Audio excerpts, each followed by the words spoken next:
تعالیٰ نے ہم کو یہ موقع دے رکھا ہے کہ ہم اللہ کا ذکر کر لیں، ہم نماز پڑھ لیں، ہم اللہ تبارک و تعالیٰ سے تعلق جوڑ لیں۔ دوسرے لوگ اللہ سے تعلق جوڑنے کے لیے بڑی کوششیں کرتے تھے، بہت کوششیں کرتے تھے۔ کچھ لوگ جنگلوں میں چلے جاتے تھے، کچھ لوگ گپھاؤں میں جا کر رہتے تھے، پہاڑوں میں، غاروں میں، گپھاؤں میں جا کر رہتے تھے۔ کچھ لوگ کھانا پینا چھوڑ دیتے تھے، کچھ لوگ بیوی بچوں کو نہیں رکھتے تھے، چھوڑ دیتے تھے۔ وہ یہ سوچتے تھے اس کے بغیر اللہ سے تعلق نہیں جوڑ سکتے، لیکن ہمارے مذہب میں اللہ تعالیٰ نے بہت آسان کر دیا، اللہ سے تعلق جوڑنا بہت آسان کر دیا۔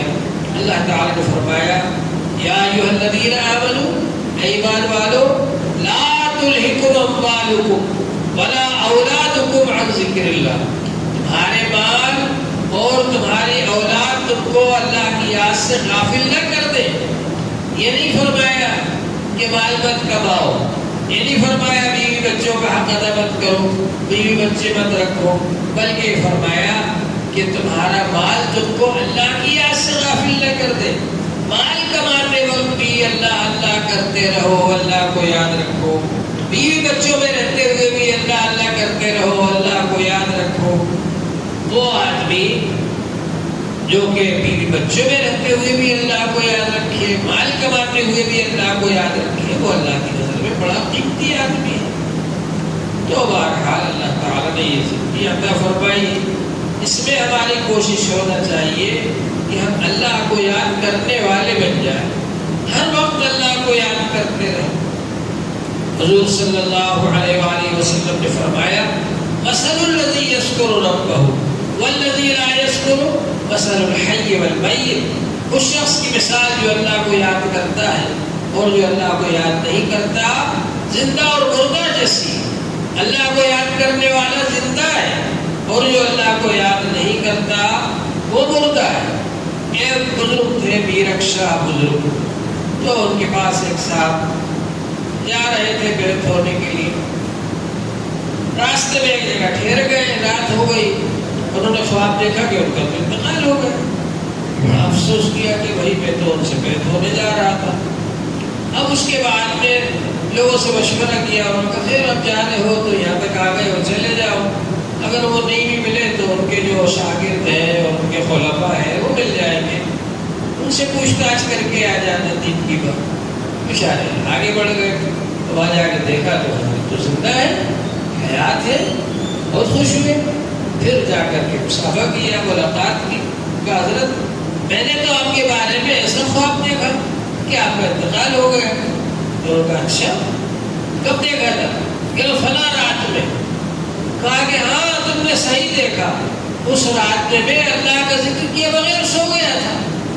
اللہ کا ذکر کرنے والا زندہ ہے اور جو اللہ کا ذکر نہیں کرتا وہ مردہ ہے، دیکھنے میں چل رہا ہے، پھر رہا، مگر اللہ کی نظر میں تو مردہ ہے وہ۔ تو معلوم یہ ہوا کہ اللہ کا ذکر ہر وقت کرتے رہنا چاہیے۔ اللہ جل شانہ نے ان بندوں کی تعریف فرمائی جو بندے ہر وقت اللہ کا ذکر کرتے ہیں۔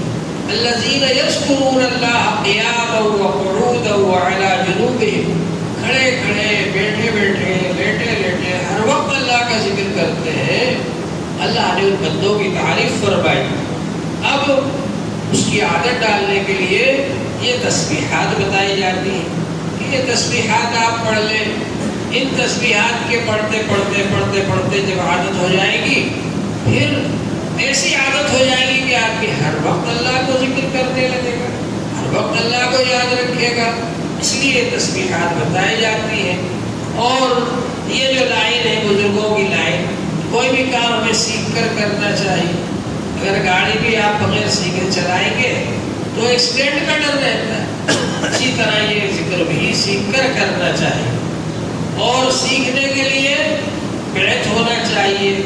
بیعت بزرگوں کی لائن میں ایسا ہے جیسا کہ مدرسے کی لائن میں داخلہ ہوتا ہے یا اسکول میں ایڈمیشن ہوتا ہے۔ اب بیعت ہونے کے بعد جو طریقہ بتایا جائے ذکر کا، اس طریقے سے ذکر کیجیے اور روزانہ تھوڑا تھوڑا جو طریقہ بتایا اس طریقے سے ذکر کرتے رہیے۔ ایک سبق آپ کا ہو گیا، پھر کچھ دنوں کے بعد جب پابندی ہو جائے پھر آگے سبق لے لیجیے.